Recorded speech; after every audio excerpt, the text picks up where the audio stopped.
때 그런 풍경 보시며 단식하는 분이네.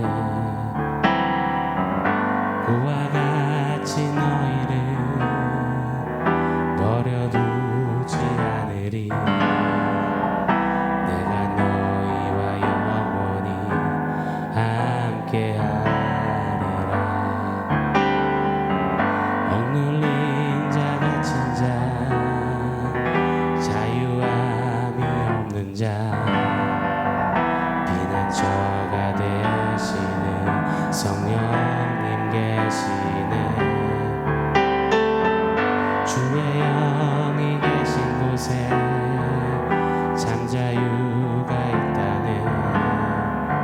진리의 영이신 성령이 오셨네. 성령이 오셨네. 성령이 오셨네. 내 주에 보내신 성령이 오셨네. 우리 인생 가운데 친히 찾아오셔서 그 나라 꿈꾸게 하시네. 성령이 오셨네. 성령이 오셨네. 내 주에 보내신 성령이 오셨네. 우리 인생 가운데 친히 찾아오셔서 그 나라 꿈꾸게 하시네. 그 나라 꿈꾸게 하시네.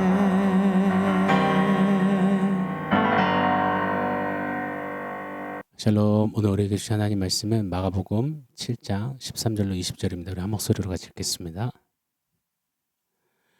너희가 전한 전통으로 하나님의 말씀을 폐하며 또 이 같은 일을 많이 행하느니라 하시고 무리를 다시 불러 이르시되 너희는 다 내 말을 듣고 깨달으라. 무엇이든지 밖에서 사람에게로 들어가는 것은 능히 사람을 더럽게 하지 못하되 사람 안에서 나오는 것이 사람을 더럽게 하는 것이니라 하시고 무리를 떠나 집으로 들어가시니 제자들이 그 비유를 묻자온데 예수께서 이르시되 너희도 이렇게 깨달음이 없느냐. 무엇이든지 밖에서 들어가는 것이 능히 사람을 더럽게 하지 못함을 알지 못하느냐. 이는 마음으로 들어가지 아니하고 배로 들어가 뒤로 나감이라. 이러므로 모든 음식물이 깨끗하다 하시니라. 또 이르시되 사람에게서 나오는 그것이 사람을 더럽게 하느니라. 아멘. 율법을 장로들의 전통으로 세분화시켜 최선의 최선으로 지켜오는 바리새인들, 서기관들입니다. 그러나 지금 며칠간 계속 말씀드리고 있죠. 율법을 더 지키려고 전통을 만들었는데 전통을 지키느라 율법을 버립니다. 율법을 지킨다면서 율법을 망칩니다. 고르반 지킨다고 하면서 정작 부모를 공경하라 하시는 십계명을 저버리는 겁니다. 여러분, 이런 앞뒤가 안 맞는 역설, 모순, 위선이 우리에게도 있을 수 있습니다. 말씀을 지킨다며 말씀을 전혀 묵상함도 읽어나감도 없다. 아니 되는 겁니다. 저는 목사니까요. 목회자가 설교한다면서 말씀을 읽지 않고 설교한다면서 기도하지 않는 그런 노에 빠지지 않도록 우리 모두가 좀 이러한 바리새인들, 이 율법주의자들의 역설, 위선, 어글리한 모순으로부터 끊임없이 싸워내는 우리 신앙길이기를 원합니다. 마가복음 7장 5절에 보면 율법주의 바리새인들과 이 서기관들이 쌍심지를 켜고 던진 문제가 있습니다. 문제 제기죠. 5절 말씀입니다. 이에 바리새인들과 서기관들이 예수께 묻되 어찌하여 당신의 제자들은 장로들의 전통을 준행하지 아니하고 부정한 손으로 떡을 먹나이까. 손을 안 씻고 먹는다. 세워놓은 전통을 지키지 않았다. 표면적으로는 이 문제이지만 문제의 핵심 키워드는 바로 부정함이었습니다. 부정한 손으로 먹나이까. 유대인들은 율법에 의해 부정함을 세워놓고 너무나 중시했습니다. 잘 아시죠? 사도행전에 베드로가 환상을 보잖아요. 그 환상을 통해 결국은 이방인인 이 고넬료에게 가잖아요. 환상이 어땠습니까? 바구니가 있었고 그 바구니에는 유대인들이 먹지 않는 부정한 음식이 담겨 있는 겁니다. 그래서 베드로가 단칼에 거절해요. 그때 주님이 말씀하십니다. 내가 깨끗하다 한 걸 네가 왜 부정하다 하느냐. 베드로가 본 환상에서 바구니에 담긴 부정한 음식은 바로 이방인을 나타내는 것이었습니다. 주님의 가르침을 받고는 부정함을 깨부수는 베드로였습니다. 부정하다 여기는 이방인 고넬료에게 가는 겁니다. 여러분 잘 아시잖아요. 실제로 유대인들은 갈릴리에서 예루살렘으로 갈 때 그 중간에 위치한 사마리아 땅을 통과하지 않았습니다. 의도적으로 피해 돌아 우회했습니다. 요단강 우측으로 말입니다. 시간이 배 이상이나 걸려도 부정한 땅, 사마리아 땅 밟지 않겠다는 겁니다. 사마리아인들은 혼혈이거든요. 이방인과 섞인 혼혈. 그래서 부정한 민족, 부정한 땅, 부정한 사람들 상종하지 않겠다는 겁니다. 부정하기 때문에. 이처럼 유대인들은, 이 율법주의자들은 부정함에 미쳐 산다 해도 과언이 아닌 겁니다. 부정함, 이것 때문에 하지 못하는 거, 할 수 없는 게 오늘날까지도 유대인들에게 너무 많습니다. 못 먹는 게 많아요. 부정해진다고요. 조금 더 말씀드려보고 싶습니다. 이 부정함이 얼마나 그들에게 큰 이슈인지 말입니다. 지금 주님이 입으로 들어가는 게 부정한 게 아니야. 사람의 부정한 마음이 문제야. 마음으로부터 나오는 것, 악한 마음으로부터 나오는 그게 진짜 부정한 거야.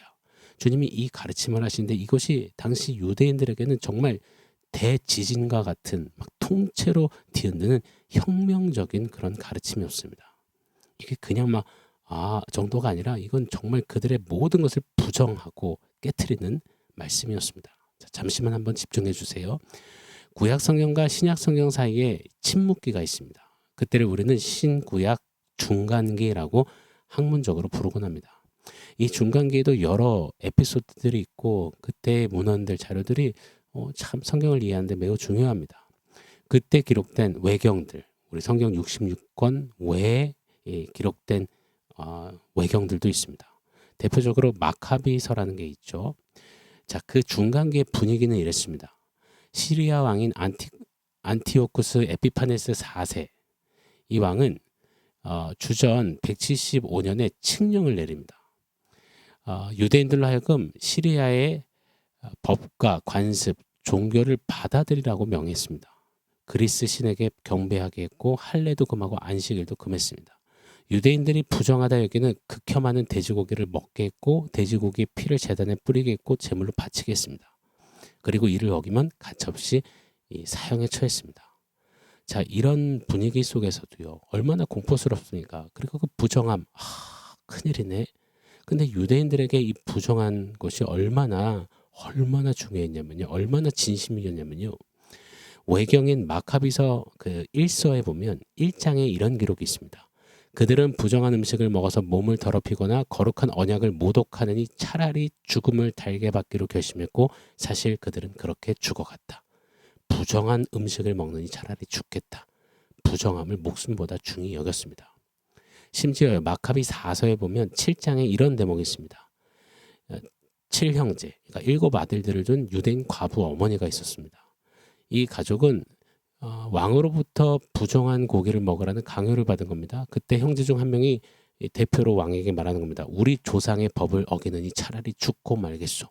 이에 왕은 분노하여서 그의 혀를 잘라버리고 머리카락을 밀고 사지를 절단했습니다. 그리고 사지를 절단하니 몸통만 남잖아요. 그것을 가마솥에 집어넣었다고 합니다. 이에 또 다른 아들이 대표로 나섰고 결국 머리 가죽이 송두리째 벗겨진 채 죽임을 당합니다. 그렇게 하나 둘 7명의 아들들이 다 처참히 죽어갑니다. 아들들의 그 죽음을 보면서 어머니는 부정한 음식 먹음을 거절하며 죽어가는 아들들을 격려했다고 합니다. 잘했다. 여러분, 유대인들이 어느 정도로 이 부정함에 몰입되었는지 함몰되었는지 우리 생각해 봐야 합니다. 그런 유대 율법주의자들이니 손을 안 씻은 채 부정하게 음식을 먹는 것은 있을 수가 없는 노릇인 것입니다. 그런데 주님이 말씀하세요. 손 안 씻는다고 그렇게 먹는다고 뭐가 부정해지냐. 부정함 그게 뭔데? 아니다. 씻지 않는 너희 마음이 더 부정해. 여러분, 이것은 정말이지 너무도 심각하고 듣도 보도 못한 막 쿠데타의 혁명이었던 것입니다. 여러분, 정말 부정함 그게 뭐라고요? 그런데 유대인들에게 부정함이라는 주제 너무 컸죠. 율법 전통이라는 주제 매우 컸죠. 저와 여러분에게는 그런 주제는 없는지요? 그런 키워드는 없는지요? 가령 신앙생활하면서 예배에 관련해서요. 어떻게 예배 빠질 수 있어? 어떻게 모자를 쓰고 예배를 드릴 수 있어? 어떻게 예배도 드리지 않고 봉사를 한다는 거야? 섬김을 한다는 거야? 아니면 뭐 이런 식으로 스스로 세운 부정함과 맞먹을 법한 그런 주제, 키워드, 원포인트는 없는지요? 부정함이요, 여러분, 아무것도 아닙니다. 왜요? 예수 안에는 아무것도 아닙니다. 마가복음 7장 문맥이 참 기가 막힙니다. 유대인들이 그리도 부정하다 여기는 이방 땅으로 오늘 이 논쟁 사건이 끝난 후에 곧장 예수님이 이방 땅으로 가세요. 부정하다고? 아니, 예수께 딱 있으면, 예수가 가시면 부정하지 않다 하시는 겁니다. 마가복음에서는 이 예수님께서 행하시는 이 행적을 통해 부정함에 대한 인식과 개념을 완전히 깨박살 내는 겁니다. 우리가 다음 주에 살펴보겠지만 24절에 보면 유대 땅을 떠나서 이방 땅 두로 지역으로 가시는 예수님이세요. 유대 땅은 선택받은 땅, 깨끗한 땅이잖아요. 그런데 예수님이 더러운 땅, 부정한 땅 두로로 들어가십니다. 가서 또 누굴 만나십니까? 헬라인 수로보니게 그 민족의 여인, 귀신 들린 땅, 부정함이에요. 유대인들은 여자로 태어나지 않는 것과 이방인으로 태어나지 않은 것, 짐승으로 태어나지 않은 것을 늘 감사했다고 하죠. 보세요. 이방 땅, 부정함에, 이방 민족, 여인, 부정함에, 딸아이가 귀신 들렸다? 부정한 겁니다. 부정함 종합 세트입니다. 거기로 가신 거예요. 더군다나 그 수로보니게 이방 여인, 부정한 여인에게 네 믿음이 크도다 칭찬까지 하셨습니다. 사랑하는 여러분, 예수님은 유대인의 그 부정함을 깨뜨리십니다. 예수께는 예수님이 뜻하시면 그 어떤 것도 부정함이 될 수 없습니다. 예수께는 예가 있고 아니요가 없는 겁니다. 예수께는 그 어떤 것도 부정하다 묶일 수 없습니다. 예수님이 건지시면, 건드시면, 건져주시면 부정해질 수 없는 겁니다. 유대인의 부정함, 그 이슈처럼 우리에게 그 어떤 이슈라고 해도 예수님께는 불가능이 없습니다. 매임이, 속박이, 굴레가 없는 겁니다. 믿으십니까? 예수 십자가 부활의 복음이 모든 부정함을 깨뜨리셨기 때문입니다. 할렐루야. 여러분, 부정함, 그게 뭐라고요? 부정함에 묶인 채 율법주의에 빠져 율법 자체까지 저버린 바리새인과 서기관들의 그 전철을 밟지 않기를 원합니다. 우리에게도 있는 부정함과 같은 이슈들, 주제들, 반복되는 걸림들, 묶임들, 오늘 좀 외쳐봤으면 좋겠습니다. 그게 뭐라고? 어쩌라고? 예수 안에 정죄함이 없다. 예수 안에 자유한다. 오늘 그 은혜가 우리에게 있기를 원합니다. 자, 원포인트 세보겠습니다. 원포인트는 한번 영어로 이렇게 만들어봤습니다. FHS, FHS, Freedom by the Holy Spirit, 성령으로 말미암아 자유, FHS. 이 좀 FHS 단어를 딱 좀 붙여놨으면 좋겠습니다. 주의 영이 계신 곳에 자유함이 있다고 했습니다. Freedom by the Holy Spirit. 성령 충만했던 바울은 제사 음식, 부정한 음식도 그냥 먹습니다. 묶임도 매임도 없습니다. 자유합니다. 왜요? 예수의 영 성령이 계시거든요. 예수께서 모든 부정함을 십자가에서 도말하셨거든요. 그 예수와 동행하거든요. 이런 자유가 저와 여러분에게 있기를 원합니다. FHS, Freedom by the Holy Spirit. 누리겠습니다. 당당하겠습니다. 이기겠습니다. 자유함으로 행진하겠습니다. 오늘 그 고백해보면 좋겠습니다. 사랑하는 성도 여러분, 오늘 말씀과 원포인트 기억 소리 함께 기도하겠습니다.